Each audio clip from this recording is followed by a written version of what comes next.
நேயர்கள் அனைவருக்கும் வணக்கம். வெண்முரசு காண்டீபம் அத்தியாயம் 38. பின்னிரவில் இருளுக்குள் விழித்து கொண்ட போதுதான் துயின்றிருப்பதையே அர்ஜுனன் அறிந்தான். அவனை எழுப்பியது மிக அருகே கேட்ட யானையின் பிளிரல். கை நீட்டி தன் வெள்ளை தொட்டதுமே எழுந்து கொட்டகையின் சிறு சாளரம் வழியாகவே வெளியே நோக்கினான். யானை மிக அருகில் இருப்பதை மூக்கால் அறிந்தான். மட்கிய தழையை கொதிக்கச் செய்வது போன்ற மனம், உடன் கலந்த உப்பு சிறுநீர் மனம். ஆனால் இருளில் அதன் உரு தெரியவில்லை. கூர்ந்து நோக்கி கொண்டிருக்கும் போது யானை மிக அருகே மீண்டும் பிளறியதை கேட்டான். அவன் நோக்குவதை அது அறிந்துவிட்டது என்பதை உணர்ந்தான். அதன் காலடி யோசை கேட்கவில்லை. இருளுக்குள் முகில் குவை போல அது மிதந்து அலைகிறது போலும். அதன் கரிய நிழல் உருவம் இருளுக்குள் இருளென சென்ற போதுதான் அது அத்தனை அருகில் இல்லை என்று அறிந்தான். பெரிய பிடியானை. அதற்கு பின்னால் அதன் பின்னங்காலை தன் சிறிய துதிக்கையால் தொட்டு விளையாடி செல்லும் யானை குழவியை கண்டான். குழவி இருக்கிறதென்றால் அது சற்று பெரிய மந்தைதான். அப்பால் இருந்து இரு பெரும் தந்தங்கள் மட்டும் இருள் கிழித்து வந்தன. களிறு இருக்கிறது. அப்படியென்றால் கரு கொண்ட யானைகளும் இருக்கும். அவன் விழிகள் மென்மையான தூரிகை புழுதி படலத்தை விலக்குவது போல் இருளை நீவி நீவி அகற்றின. இருளின் மைப்படலத்திற்குள் துழாவிச் சென்று களிரின் வான் விளிம்பு கோட்டை தொட்டு வரைந்தெடுத்தன. துதிக்கை நீட்டி வந்த களிறு குட்டியின் முதுகை தொட்டு சற்று முன்னால் தள்ளியது. மூச்சு சீறிய துதிக்கையை அவனை நோக்கி வளைத்து அவன் அங்கே நின்றிருப்பதன் மனத்தை அறிந்து வயிற்றுக்குள் மெல்ல உருமியது. விழிகள் மேலும் மேலும் தெளிய யானை கூட்டத்தை நன்கு கண்டான். 12 யானைகள் இருந்தன. 8 பிடி யானைகள், ஒரு களிறு. எஞ்சியவை கன்றுகள். அப்பகுதி எங்கும் செறிந்து கிடந்த உயரமான தாழி பொருட்களை துதிக்கை சுழற்றி பிடுங்கி கால் தூக்கி அடித்து வேர்மண் களைந்து வாயில் செருகி தொங்கு தாடை ஊறி வழிய செவிப்பள்ளம் அசைய மென்றன. சருகு அறைப்படுவது போல அந்த ஒலியை கேட்க முடிந்தது. மண் பற்ற நின்ற வேர்பகுதியை வாய் நுனியாலேயே நறுக்கி கீழே உதிர்த்தன. 2 யானைகள் கொட்டகையின் பின்புறம் அடுமனை சாம்பல் குவிந்திருப்பதை அறிந்து துதிக்கையால் அவற்றை அலைந்து அள்ளி தங்கள் மேல் போட்டு கொண்டன. கொட்டப்பட்ட எஞ்சிய உணவில் இருந்த குப்பையை துதிக்கையால் கிளறி அதில் இருந்த உப்பை மண்ணுடன் அள்ளி வாய்க்குள் வைத்தன 2 யானைகள். குட்டிகள் முண்டியடித்து அந்த சாம்பலை அன்னையரின் துதிக்கையில் இருந்தே வாங்க முயன்றன. அவன் யானைகளை நோக்கி நின்றிருந்தான். அவை தன்னுள் நிறைந்திருந்த இருளுக்குள் எங்கோ இருந்து எழுந்து வந்தவை போல, இருளுருவாக உள்ளே உறைவனவற்றின் பருவடிவம் போல. ஆனால் அப்படி நோக்கி நின்று கொண்டிருந்த போது வெகு நாட்களுக்கு பின் தன் இருப்பு தித்தித்திருப்பதை உணர்ந்தான். அக்காட்சி எதனுடனும் தொடர்பு கொள்ளவில்லை. எனவே எப்பொருளும் கொள்ளவில்லை. முழு மகிழ்ச்சி என்பது உடனே எழும் நினைவுகளுடன் இணையாத அழகிய காட்சியாலானது தானா? ஆம், இருத்தல் என்பதன் தூய இன்பத்தை அது காட்டுகிறது. இன்பங்களில் தலையாய் அது உள்ளேன் என்று உணர்வதே உயிரின் முதல் பேறு. காற்றில் எழுந்து களியாடும் சிறு புட்கள், கிளைகள் தோறும் தாவும் குரங்குகள், சிறகு ஒளிர சுடரும் ஈக்கள், நெளிந்து துவளும் புழுக்கள் என ஒவ்வொன்றும் அதை கொண்டாடி கொண்டிருக்கின்றன.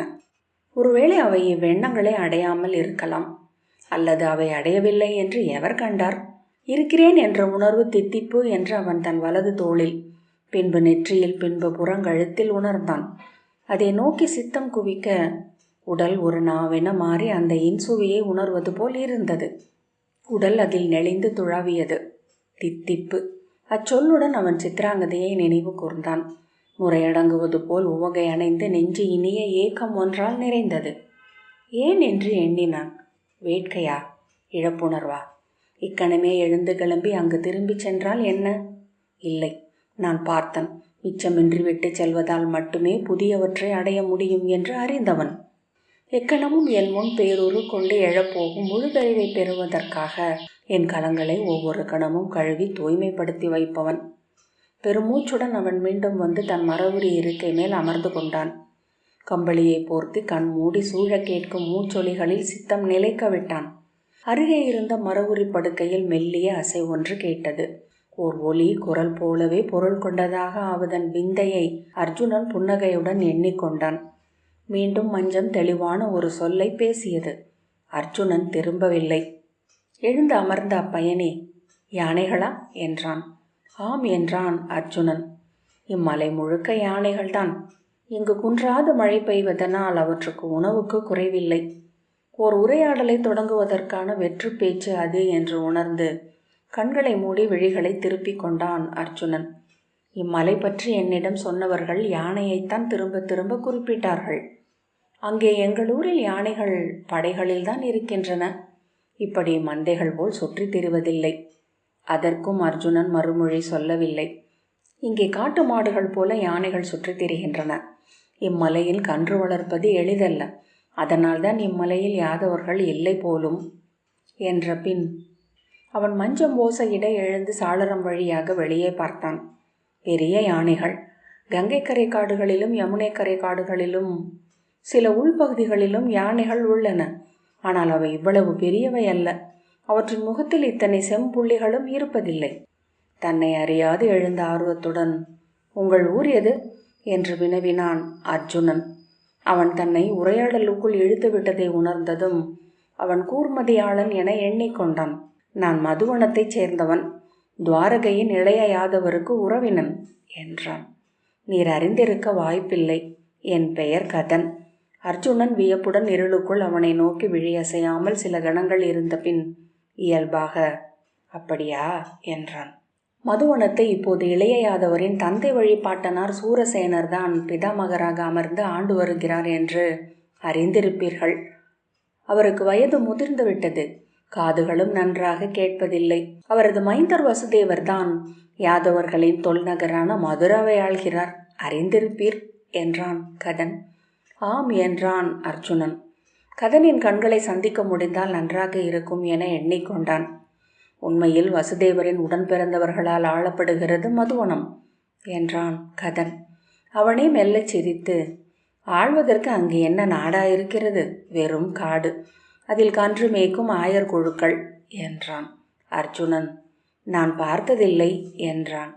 அவர்கள் அறிந்ததெல்லாம் புணர்வதும் பூசலிடுவதும் தான். ஒன்றாகவே மேயும் கன்றுகளை கண்டு கண்டு யாதவர்கள் பிளவுற கற்றிருக்கிறார்கள்.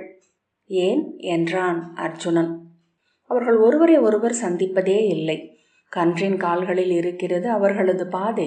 மழைக்காலத்தில் மட்டும் ஓரிடத்தில் கூடுவது அவர்களது வழக்கம். மழை மாதங்கள் 4 முடிவது வரை கொட்டகைகளில் கூடி அமர்ந்து வம்பு பேசி கொண்டிருப்பார்கள். முதல் மாதம் முழுக்க ஒருவரை ஒருவர் குற்றஞ்சாட்டி வசைப்பாடி பூசலிடுவார்கள். 2ஆம் மாதத்தில் கதைகள் சொல்லிக் கொள்வார்கள். 3ஆம் மாதத்தில் உறவுகள் அமையும். 4ஆம் மாதம் முழுக்க மது மயக்கு மட்டுமே. எங்கிருக்கிறோம் என்றே அறியாதிருப்பர். மழை விட்டு வசந்தம் வந்திருப்பதே மாடுகளை விட்டு முட்டி அவர்களை எழுப்பினால்தான் தெரியும். அர்ஜுனன் புன்னகைத்தான். கதன், நான் நினைவறிந்த நாள் முதல் மதுவனத்திற்கு வெளியே சென்றதில்லை. சென்ற மாதம் மூத்த இளவரசர் வசு என்னை அழைத்தார். எங்கள் மூதரசர் சூரசேனருக்கு லவணகுலத்து இளவரசி மரீஷைக்கு பிறந்த மைந்தர்கள் பதிர்மர் என்று அறிந்திருக்க மாட்டீர்கள். வசு, தேவபாகர், தேவசிரவ, சானகர், சிருஞ்சயர், காகநீகர், ஷியாமகர், வத்சகர், காவுகர், வசுதேவர். இளவரசி பிரிதை மார்த்திகாவதியின் குந்தி போஜருக்கு மகளாகச் சென்று குந்தி தேவியாக அஸ்தினபுரியை ஆள்கிறார்.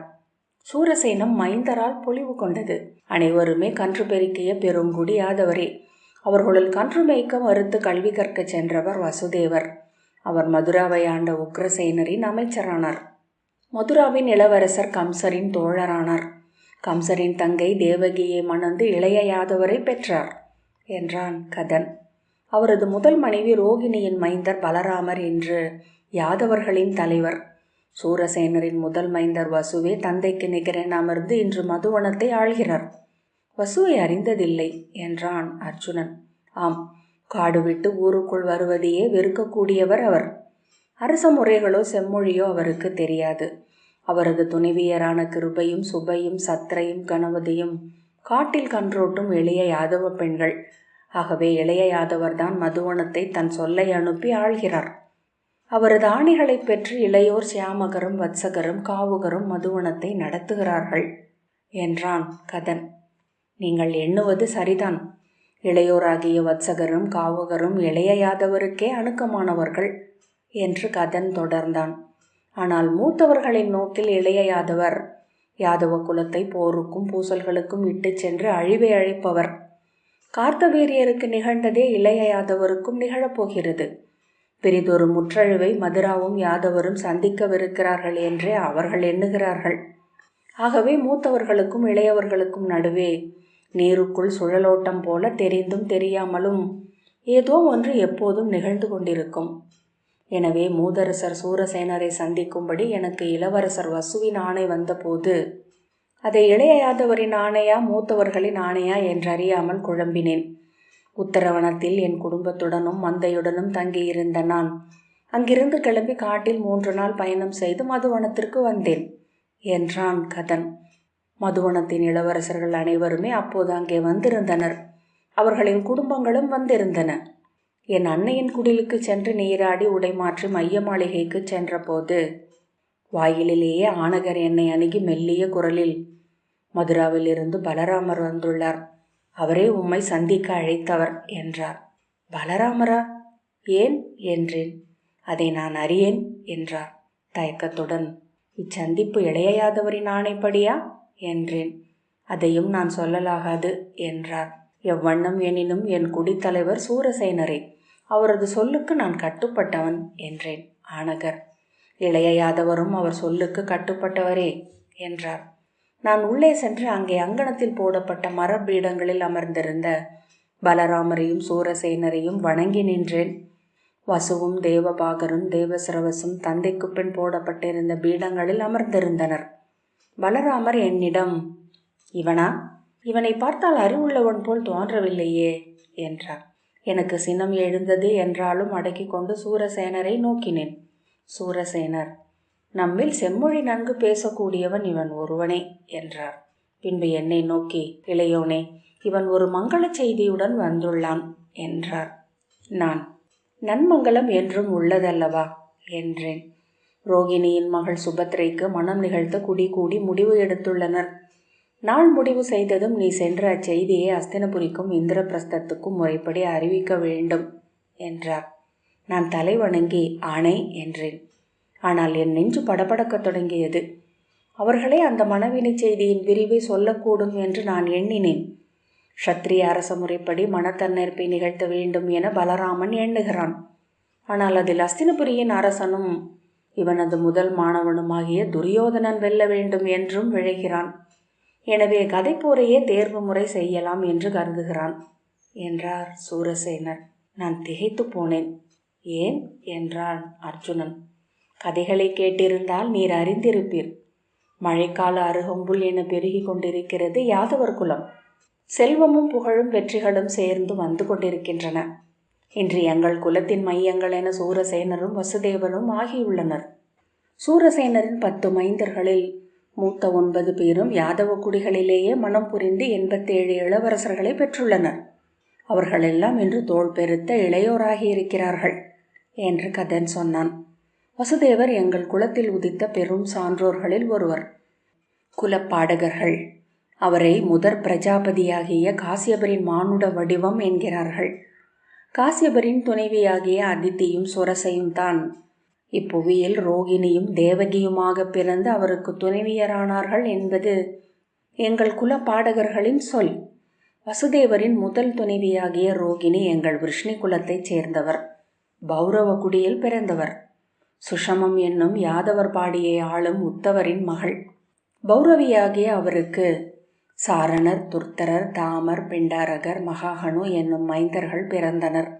அவர்களுக்கு பின் பிறந்தவர் பெரும் தோள் கொண்டவரான பலராமர். முதல் 5வரும் பௌரவ குடிக்கு உரியவர்கள் என்பதால் அவர்கள் ரோஹிணியின் தந்தை உத்தவரின் பொறுப்பில் சுஷமத்திலேயே வளர்க்கப்பட்டார்கள். அவர்கள் உத்தவருக்கு நேர்கடன் செலுத்தும் முறை கொண்டவர்கள் என்பதனால் அவர்களுக்கு பின் பிறந்த பலராமரே வைதீக முறைப்படி வசுதேவரின் முதல் மைந்தர். உத்தவரின் வைதீக மைந்தர்களாக அவர்கள் ஒவ்வொருவரும் 1000 பசுக்களுக்கு உரிமையானவர்களாக காடுகளில் நிறைவுற்றிருக்கிறார்கள். 6வது மைந்தர் பலராமர் இளைய யாதவரின் தோழராகவும் காவலராகவும் கோகுலத்தில் வளர வேண்டும் என்பது கம்சரின் சிறையில் இருந்த வசுதேவரின் ஆணை. அவ்வண்ணமே ரோகிணி மதுவனத்தில் இருந்து கிளம்பி கோகுலத்திற்கு சென்று வாழ்ந்தார். இளையோர் இருவரும் சென்று கம்சரை கொன்று மதுராவை வென்றபோதுதான் அவர் தன் துணைவருடன் மீண்டும் இணைந்தார். வசுதேவர் உக்ரசேனரின் இளையவர் தேவகரின் மகளும் கம்சரின் தங்கையுமான தேவகியை மணந்ததை அறிந்திருப்பீர். அவரது வயிற்றில் பிறந்த 8 குழந்தைகளில் இறுதியானவர் இளைய யாதவர். மதுராவை மீட்டு வசுதேவர் அரசராக ஆனபோது பட்டத்தரசியாகிய ரோகிணி இளைய அரசியாக தேவகியும் அமர்ந்தனர். முடிசூடி அமர்ந்த பின் ரோகிணிக்கு பிறந்தவர் சுபத்ரை.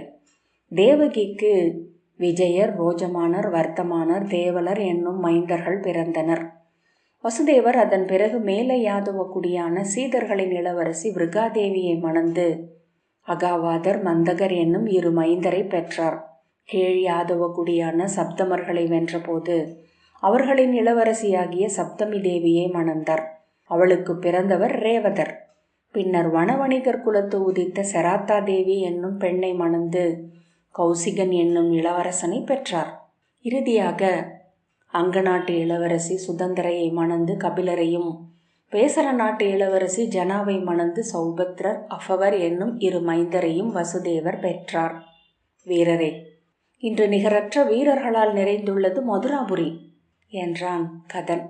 இத்தனை மைந்தர் யாதவர்களில் இதுவரை பெருகியதில்லை. அவர்கள் அனைவருமே போர்க்களை பயின்றவர்கள், நாடாளும் விருப்புள்ளவர்கள். இளவரசர் பெருகுவது காட்டில் புலி பெருகுவது போல என்று கதன் தொடர்ந்தான். அவை ஒன்றை ஒன்று எதிரே என கொள்ளும். மதுராவிலும் மதுவனத்திலும் வலுவான உளப்பூசல் என்றும் ஓடிக்கொண்டிருக்கிறது. வசுதேவரின் மைந்தர்கள் இளைய யாதவரை தங்கள் உடன் பிறந்தோர் என்று மட்டும் எண்ணவில்லை, தங்களுக்குரிய புகழையும் தான் சூடிக்கொள்பவர் என்றும் எண்ணுகின்றனர். மதுவனத்தின் இளவரசர்களும் மைந்தர்களும் இளைய யாதவருடன் உளப்பெரிவு கொண்டிருக்கிறார்கள். எங்கும் இது வெளித்தெரிவதில்லை. யாதவர்களாகிய நாங்கள் அறிவோம் என்றான் கதன். பிறருக்கு பூசல் ஏதும் தெரியாது. ஒரு குடியவையில் மிகச்சிறிய செவி செய்தியாக அது வெளிப்படும். அது மிகச்சிறிய செய்தி என்பதாலேயே அனைவராலும் கூர்ந்து நோக்கப்படும். கூர்ந்து நோக்கப்படும் என்பதாலேயே உள்ளங்களில் பெருகி என்றும் நினைவில் வாழும். ஒன்று பிரிதொன்றை வளர்க்கும். பகைமைக்கு மட்டும் ஒரு பண்புள்ளது. அது தனக்கு துணையாக பிரிதொன்றை கண்டுகொள்ளும். தன்னைத்தானே மாலையென தொகுத்து இறுகி கோட்டையென வளர்ந்து சூழும். சென்ற முறை யமுனை நதிக்கரையின் பெருவிருந்தின் போது சூரசேனர் மந்திரமலைக்கு படைத்த பலியுணவை தன் மைந்தர்களுக்கு பகிர்ந்தளித்த போது 7இல் 1 பங்கை வசுதேவர் பெற்றார். அதில் 18இல் 1 ஒவ்வொரு இளவரசரும் பெற்றனர். இளைய யாதவருக்கு 16வதாக அது அளிக்கப்பட்டிருக்க வேண்டும். ஆனால் அனைவரும் அவ்வுணவை பெற்ற பின்னர் தான் இளைய யாதவருக்கு அளிக்கப்பட்டது. புன்னகையுடன் அதை வாங்கி 3 முறை சென்னி சூடிய பின் அவர் உண்டார். அங்கே சூழ்ந்த அமைதியில் அவர் உண்ணும் ஒலியை கேட்டபடி யாதவர்கள் அனைவரும் வேறெங்கோ விழி திருப்பி அமர்ந்திருந்தனர். இளவரசர் சிலர் ஒருவரை ஒருவர் விழி நோக்கி புன்னகைத்தனர். அதை கண்டு என் நெஞ்சு நடுங்கியது. என்ன நிகழ்கிறது இங்கு என்று அருகே நின்ற ஆணகரிடம் கேட்டேன். யாதவர்களை பிறர் வெல்ல முடியாது, அவர்களே தங்களை தோற்கடித்துக் கொள்வார்கள் என்றார். ஒவ்வொருவரும் இன்று இளையவருடன் உள்ளூர போரிட்டு கொண்டிருக்கிறார்கள். ஏன், இங்குள்ள ஒவ்வொருவரும் அறிவோம். நம் குலத்து உதித்த நிகரற்ற மாவீரர்களில் ஒருவர் இளைய யாதவர் என்றேன். ஆம், அவரை ஒவ்வொருவரும் அறிந்திருக்கிறோம். அதுவே இவ்வுணர்வுகளை எழுப்புகிறது என்றார். எனக்கு விளங்கவில்லை இளவரசே என்றேன். என் இனிய கதா, அன்புக்கும் சினத்துக்கும் இணையாக மானுடனே என்றும் மாட்டி வைப்பது பொறாமை என்ற பின் ஆணகர் அகன்றார். அன்றே என் உள்ளம் பதைத்து கொண்டிருந்தது, ஏதோ ஒன்று நிகழப்போகிறது என்று. சுபத்திரையை அஸ்தினபுரி அரசருக்கு கொடுக்கப் போவது என்பது யாதவ குடிகளுக்குள் ஓடிக்கொண்டிருக்கும் சிறுமையின் வஞ்சத்தின் அறிகுறியே என்று உணர்ந்தேன் என்றான் கதன். அர்ஜுனன், அதை ஏன் பலராமர் செய்கிறார் என்றான். வீரரே, அவர் உடலைப் போல உள்ளமும் வெண்மையானது. அவருக்கு துரியோதனன் மேல் பற்று மிகுதி. அப்பெரும் பற்றால் அவர் துரியோதனனின் நற்பண்புகளை மட்டுமே அறிந்திருக்கிறார். துரியோதனன் என்றும் பாண்டவர்க்கு பகைவர் என்பதை, அப்பகை தெய்வங்களின் ஆடல் என்பதை அனைவரும் அறிவர். தெரிந்தேதான் சூரசேனரும் இளவரசர்களும் வசுதேவரின் மைந்தர்களும் கூடி பலராமரை அத்திசை நோக்கி கொண்டு செல்கிறார்கள் என்றான் கதன். இளைய யாதவரின் விருப்பத்திற்குரிய இளையவளை துரியோதனர் மணப்பதென்பது அவருக்கு பெரும் தோல்வி என்பதை அவர்கள் அறிவார்கள்.